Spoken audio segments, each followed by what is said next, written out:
मेहनत और लर्निंग से सीखा है और जो मैं आप सभी तक पहुंचाना चाहता हूँ। तो आप सभी की अगर परमिशन हो तो मैं ये सेशन को स्टार्ट करूंगा और आपसे रिक्वेस्ट करूंगा कि एक डायरी पेन, जैसा कि राहुल सर ने बोला था, प्लीज कैरी करें, क्योंकि मैं आशा करता हूं कि कुछ आपको ऐसे पॉइंट्स इस सेशन में मिलेंगे जिनको आप लिखना चाहेंगे। तो आज का हमारा टॉपिक है zero budget natural farming. Zero budget natural farming क्या होता है, जानने के लिए सबसे पहले हमें जानना होगा कि नेचुरल फार्मिंग क्या होता है। प्राकृतिक खेती, नेचुरल फार्मिंग रियल सेंस में खेती है।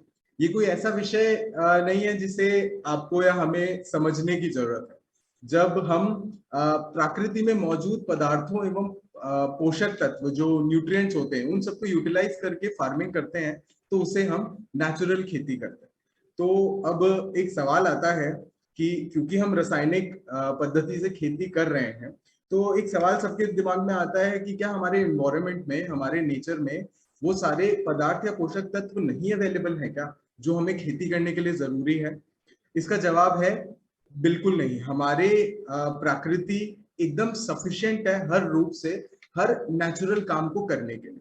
और खेती जो कि एक कंप्लीटली नेचुरल काम है, उसे करने में जितने भी पोषक तत्व, जितनी भी चीजें, पदार्थ उपयोग में आते हैं, वो सब हमारी प्रकृति में भरपूर मात्रा में अवेलेबल है। कोई भी पदार्थ या पोषक तत्व जो खेती में उपयोग में आता हो वो हमारी प्रकृति में अवेलेबल ना हो, ये एकदम असंभव है। चाहे वो बीज हो, खाद हो, पानी हो, किसी भी चीज की जो पोषण तत्व है जो हमारे पौधों को रिक्वायर्ड रहते हैं, जो हमारी फसल को रिक्वायर्ड रहते हैं, वो हर पोषण तत्व, हर पदार्थ हमारी प्रकृति में बहुत सफिशिएंट अमाउंट में मौजूद है। तो जीरो बजट नेचुरल फार्मिंग और कुछ भी नहीं है बल्कि प्रकृति में मौजूद पोषक तत्वों को पहचानना, उनको सही रूप में लाकर सही समय पर उपयोग में करने की कला है। तो अब ये पोषक तत्व कहाँ, कैसे मिलेंगे, किस रूप में मिलेंगे, उनको कैसे अपने यूटिलाइजेबल फॉर्मेट में लाया जाएगा, इन सब पे हम एक डिटेल डिस्कशन करेंगे। पर इससे पहले हम समझने की कोशिश करते हैं कि आज हमारी जो पुरानी खेती पद्धति थी, जो हमारे किसान पहले से करते आ रहे थे, वो क्या थी, आर अर्लियर फार्मिंग प्रैक्टिसेस। तो अगर हम दोस्तों 1950 तक के दशक की बात करेंगे, यानी उससे पहले के समय की बात करेंगे, तो हमारा जो देश था वो एक कृषि प्रधान देश था। हम एक कृषि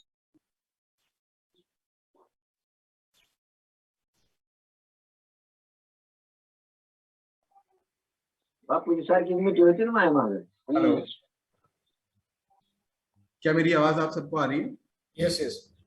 तो हमारा जो देश था 1950 से पहले तक के दशक में एक खेती प्रधान देश था और हमारे यहाँ सिर्फ गिनती के कुछ लोग हुआ करते थे जो एग्रीकल्चर एक्टिविटीज में इन्वॉल्व नहीं थे। बाकी सब जो थे कहीं ना कहीं खेती से जुड़े हुए थे।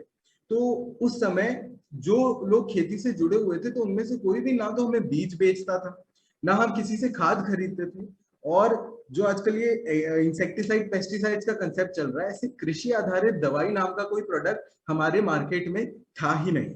तो क्या उस समय हम लोग प्रॉपर एग्रीकल्चर प्रोड्यूस नहीं ले पाते थे जिससे हमारा पेट भर सके? क्या उस समय हम भूखमरी झेल रहे थे? क्या हमारा जो कृषि उपज है वो किसी भी तरह से हमारा पेट भरने में असफल था? इसका सीधा जवाब है नहीं। हमारा देश, जैसा कि हम सब जानते हैं, गांव में बसता था और हमारे देश की सबसे मजबूत कड़ी थी हमारी ग्राम्य व्यवस्था। हम किसान खेत में अपनी खेती की सारी जरूरत को पूरा करते थे।